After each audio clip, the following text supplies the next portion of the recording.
Hola, ¿qué tal? Aquí estamos de nuevo en tu programa ¿Qué pasó entonces? Contamos historias interesantes y para este día pues hemos invitado a un amigo, un compañero, a un colega, un profesor, pues una de las personas que sabe mucho sobre lo que es la historia de las danzas folclóricas en Honduras. Pues para mí es un agrado tener acá al licenciado Adolfo Flores, una persona que pues actualmente es el director del Grupo SOT, un grupo que pues prácticamente le ha dado la vuelta a Honduras, por todo Honduras, por todo el mundo, y ha dado esa buena imagen que tiene Honduras a nivel de estas danzas folclóricas. Buenas, ¿cómo estás? Muy bien, encantado de estar en este programa, pues programas que hacen falta en el país para que la gente se informe de temas interesantes como estos. Así es. Hay muchas cosas, Adolfo, que uno de repente desconoce de las danzas folclóricas, o únicamente uno dice danzas folclóricas, pero hay pues, detalles interesantes, importantes.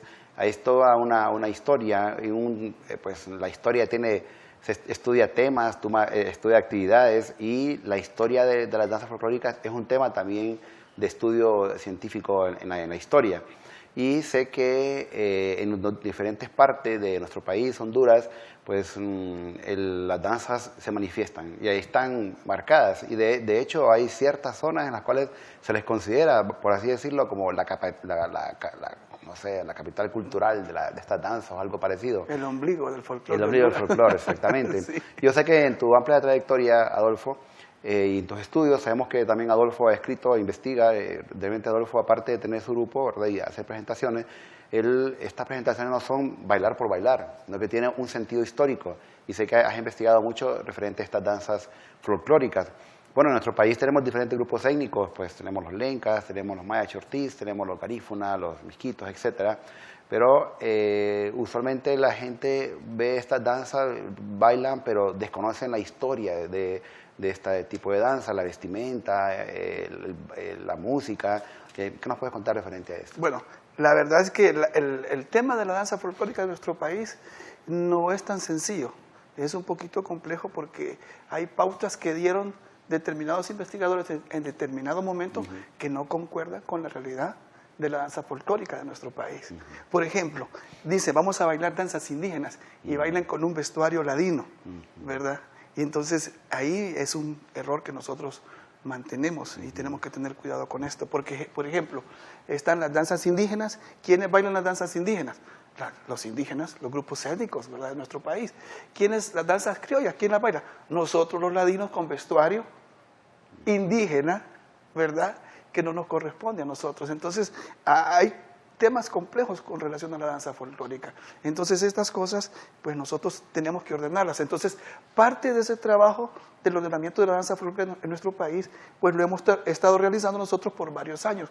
Por ejemplo, en la historia de la danza folclórica de nuestro país, yo divido en mi libro Evolución Histórica de la Danza en dos grupos grandes: los grupos mesoamericanos y los no mesoamericanos. Los grupos mesoamericanos, por ejemplo, aquí tenemos los lencas, los chorotegas, ¿verdad?, que existieron en nuestro país, y específicamente fueron los grupos que fueron conquistados por los españoles, y los no mesoamericanos, que fueron los que no fueron conquistados por los españoles, como por ejemplo Tahuaca, Pech, Misquitos, los Tolupanes, ¿verdad?, y que abarca pues la región, ¿verdad?, de parte de Olancho y toda esta parte de para allá, ¿no? Es lo que se conoce como la zona intermedia. Intermedia, en correcto. culturales. Ahora, al hablar de mesoamericanos y no mesoamericanos, yo quiero aclarar lo siguiente, que esa es una división que yo hago para identificar las danzas de nuestro país, porque si hablamos de Mesoamérica, vos sabés, abarca desde México hasta prácticamente casi Costa Rica, sí, ¿verdad? Entonces, pero en la danza la hemos dividido de esa manera nosotros, en los mesoamericanos y los no mesoamericanos, y aclaramos en nuestro libro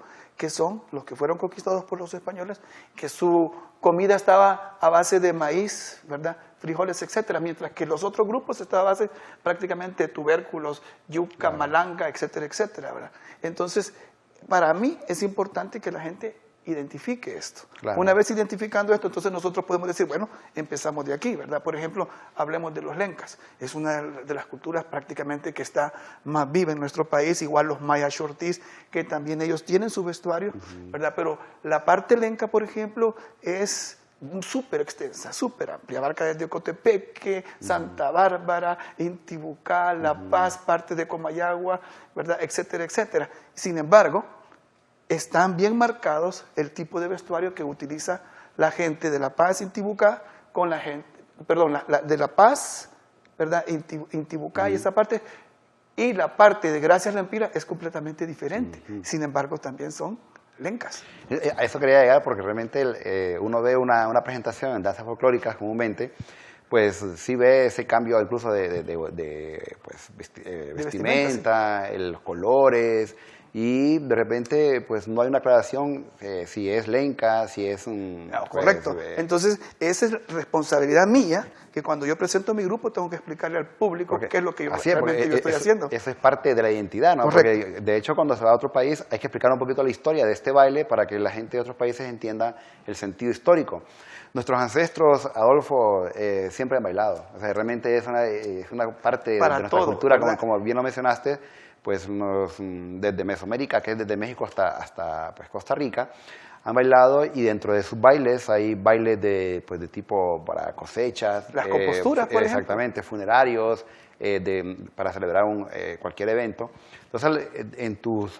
Todo Honduras ha bailado siempre. No, eso es importante, ¿no? Ok, la gente dice, pero las danzas de Honduras vienen desde la época colonial para acá. Mentiras. Antes que vinieran los españoles ya existían, y nosotros hemos trabajado mucho con la iconografía de la cerámica policroma de los valles de Sula y de Copán.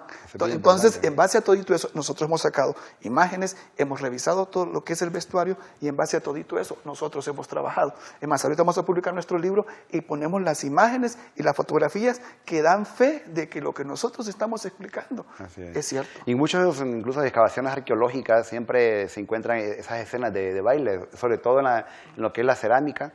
De hecho, en algunos lugares, pues mayas, allá en Guatemala, México, igual aquí en Honduras, las escenas de baile son pues fundamentales. Aparecen en todos lados. Aparecen en todos lados, sí. Exacto. Y igual instrumentos musicales y todo esto.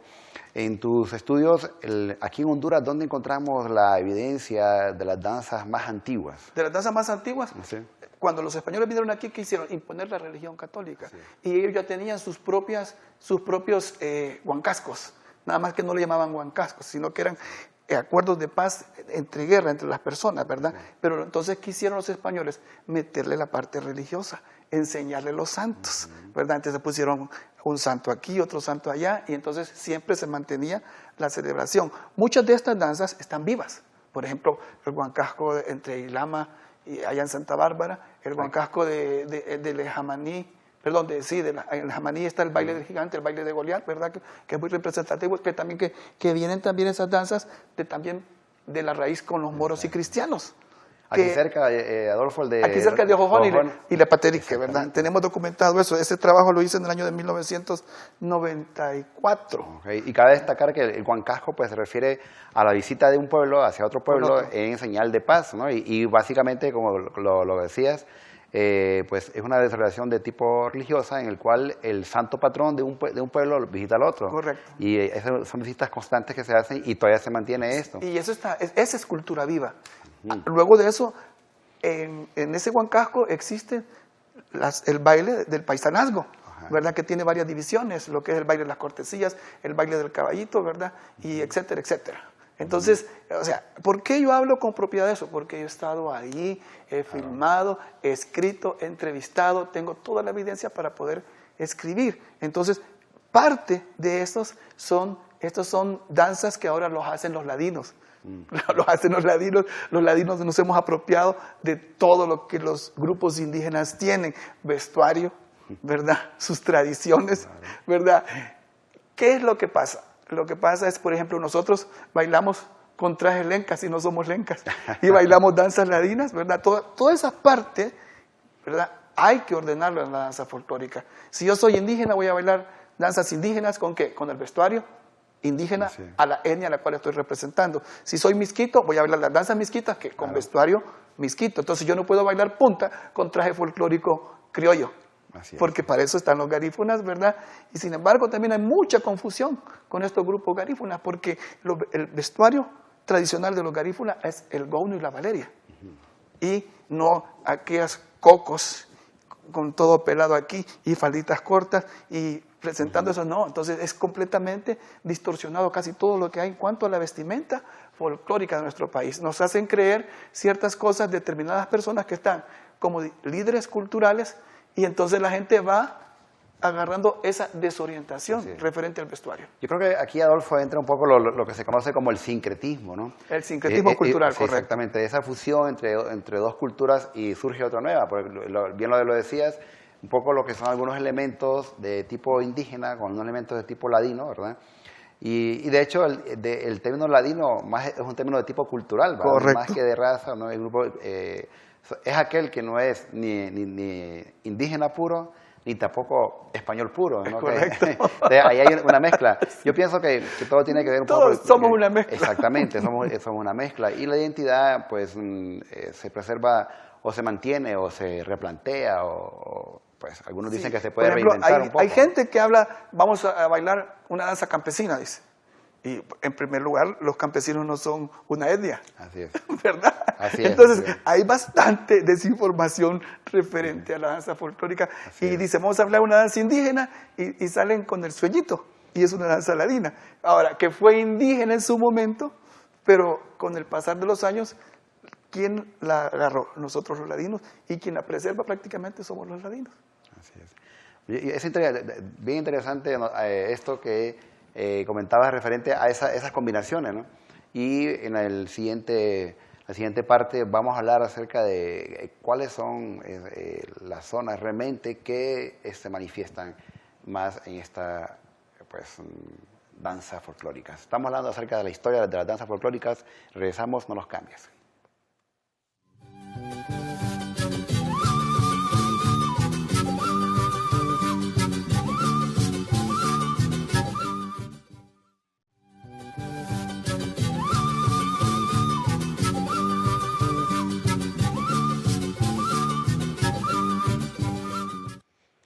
Bueno, nosotros continuamos con Suyapa TV Educativa en el programa ¿Qué pasó entonces? El tema de hoy es la historia de las danzas folclóricas. Tenemos invitado a Adolfo Flores. Pues en estas danzas, Adolfo, es importante, pues aquí lo que marca es la identidad de los pueblos. Y ahora, en el estudio que has hecho a través de todo Honduras, ¿en qué zona es donde más se marcan estas danzas folclóricas? Bueno, en la zona lenca hay bastante predominio de las danzas lencas, ¿verdad? En la parte del sur están las danzas de los chorotegas que existieron ahí, y por esa razón es que Choluteca se llama o se denomina la cuna del folclore, porque el licenciado Manzanares Aguilar, que es uno de los primeros promotores de la danza folclórica en nuestro país, él viaja ahí y hace sus primeras investigaciones ahí. ¿Por qué? Porque está la carretera panamericana, era más accesible y más cerca, Claro. pero donde más tu servidor ha recopilado gran cantidad de danzas es en la región de Olancho. Cuando yo empecé a investigar la región de Olancho, en Olancho solamente existía el jutiquile y el sosunángel. Cuando empezamos nosotros a investigar ahí, empezamos a ver que es una mina de folclore. Y también empezamos a caracterizar los tipos de baile que habían ahí. Y yo sé qué diferencia hay entre Choluteca, entre Olancho, en la parte de Intibucá también. Lo que predomina en toda la danza folclórica de nuestro país es el sique. El sique, ¿verdad?, es un ritmo que el licenciado Rafael Manzanares Aguilar decía que se parecía a la jota española. En mi libro yo digo que no es así, porque he estado en España, he visto cómo se baila la jota española, también he visto cómo se realiza la sevillana, y con el ritmo que más se asemeja es con la sevillana española. Bueno, existen 5 tipos de sique: el sique punteado, el sique zapateado, el sique tronquero, existe el sique mixto, el sique clásico y el sique delicado. Son 6, ¿verdad? Pero esos 6 tipos de sique tiene 45 tipos de variaciones hasta ahora en el estudio que nosotros hemos realizado. Ahora, si me preguntas sobre quiénes son los que bailan el sique del país, te voy a contar que hasta los garífunas bailan sique y no se dan cuenta. Entonces nosotros tenemos un proyecto que queremos declarar el sique como baile nacional, porque todas las etnias lo bailan. Entonces esa es la base de la danza folclórica de nuestro país. Todos los grupos étnicos lo bailan y no se dan cuenta que es un sique el que están haciendo. ¿Cómo lo miras? Claro, de ahí vienen los estudios históricos de los bailes, que son parte también de la historia nuestra. y pues hay que promoverlo. Claro, claro. Sí. La verdad que las danzas folclóricas en nuestro país se están promoviendo gracias al esfuerzo de maestros y de instructores que a veces ni siquiera reciben un sueldo por enseñar la danza en nuestro país. Gente que está prácticamente haciendo su labor porque le gusta, no porque recibe un sueldo, y porque ama el folclore y quiere hacer que la cultura de nuestro país sobresalga. A esa gente tenemos que nosotros darle un aplauso, así es. porque gracias a ellos tenemos y conservamos lo que hasta ahora hay en nuestro país. Bueno, sos uno de ellos. Por eso Bueno. te hemos invitado porque sabemos que has aportado mucho a la historia de danzas folclóricas en Honduras y en tu grupo SOT, que por cierto es un nombre maya que significa murciélago, ¿no? Sí. Que para los mayas el murciélago era muy importante, tenía el contacto con los dioses, etcétera. Pero sé que has introducido mucho lo que es la danza maya y lo interesante es que tus danzas que tienen esta simbología maya están apegados a la historia. Es correcto. Yo no puedo presentar algo al público en escena si antes yo no lo he estudiado, porque tengo que defender y tengo que tener evidencia de lo que estoy haciendo. Entonces, la propuesta nuestra es que nosotros estamos haciendo danza maya prehispánica, ¿verdad? Danza hondureña, porque la gente dice, pero los mayas ya se murieron, ¿verdad? Y entonces, ¿de dónde saca todo esto? Fácil, váyase a Copán, ahí está toda la vestimenta de que utilizaban ellos. Y con la música también tenemos los instrumentos, ¿verdad?, que ellos utilizaban.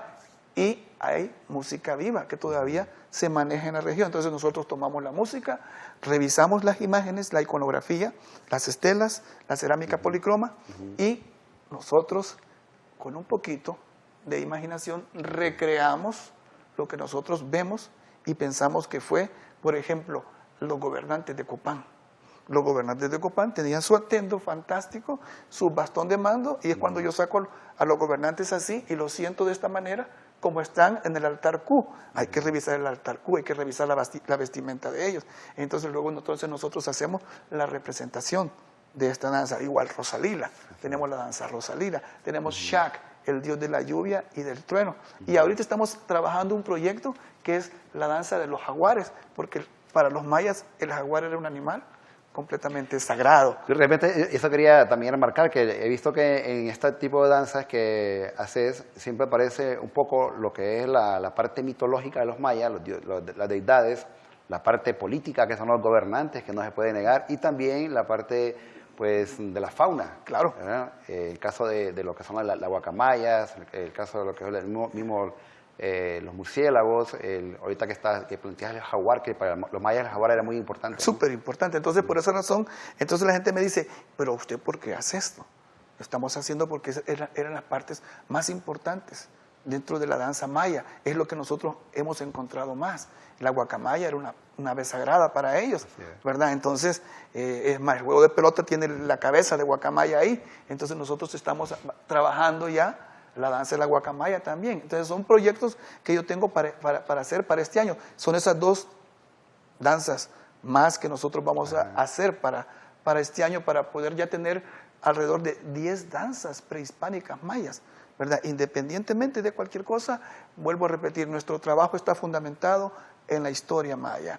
Yo soy mayista desde hace ¿cuánto? Desde 1977, que fui la primera vez a Copán, quedé impresionado cuando voy entrando al parque de Copán y digo, pero aquí no hay nada, solo miré una estela chiquita ahí, y cuando vuelvo para acá, miro la Acrópolis, miro todo, se me erizaron los pelos, estaba así pote, y me impresionó, me impactó tanto eso, de que entonces dije yo, aquí hay mucho por hacer, y todavía hay bastante por investigar, porque no tenemos en sí toda la historia descubierta de lo que es esa urbe de Copán. Entonces, probablemente más adelante surjan más danzas. Claro, hablando de animales, pues que el jaguar, que como lo decía, el murciélago, y también hay otra serie de animales míticos que se van apareciendo por ahí en las escenas. Incluso el cambio de un hombre jaguar a un hombre a un jaguar, Correcto, a un hombre, ¿no? Correcto. La transformación. Bueno, la verdad es que Honduras tiene esa riqueza en lo que son estas danzas folclóricas, es parte de la identidad cultural y Adolfo Flores hace mucho trabajo de investigación. Ahora, Adolfo, ¿qué es lo que llama la atención de la gente en los bailes? Porque hay muchos lugares en los cuales desde niños los empiezan a estar en estos grupos. Sí. Pero también hay ciertos lugares que prácticamente ha desaparecido. Sí, desaparece porque no hay apoyo de parte de los entes gubernamentales que son los encargados de preservar estas costumbres y tradiciones. Por ejemplo, las cofradías se han perdido, ¿verdad? Las cofradías mantenían las ferias en los pueblos. Los santos patrones tenían su propio ganado, tenían toda una estructura para poder mantener las ferias. Ahora, quien mantiene las ferias son las alcaldías municipales, pero de otra manera. Entonces, las ferias ya se han vuelto comerciales, no se han vuelto con un propósito cristiano, no se han vuelto con un propósito cultural, sino que se han vuelto más para poder ver qué sacamos los del comité, que estamos metidos, ¿verdad? Qué ganancia vamos a obtener. Entonces, todas esas partes han deteriorado en sí la danza folclórica de nuestro país y han hecho que se pierda. Pero gracias al trabajo de estas personas que te mencioné anteriormente, maestros e instructores que están empeñados en poder sacar la danza folclórica, se está preservando. Es importante resaltar el trabajo, ¿verdad?, que algunos alcaldes hacen, apoyando y formando grupos culturales juveniles para que la danza se preserve. Hay mucha gente que piensa que en la costa norte la danza se ha perdido, pero realmente Roatán, Utila, se habla de algunas danzas antiguas. Sí, están las danzas de los ingleses, que están basados con la danza europea. Unos holandeses, otros franceses, porque lo que trajeron ellos acá fueron lo que nosotros llamamos las rondas. La mayor parte de danzas de los ingleses son rondas. Ahora, hablando de otro tema que es interesante también, que tal vez otro día me invitas para que podamos hablar sobre esto, es las danzas de los niños. Yo no puedo enseñarle a un niño la danza de los adultos.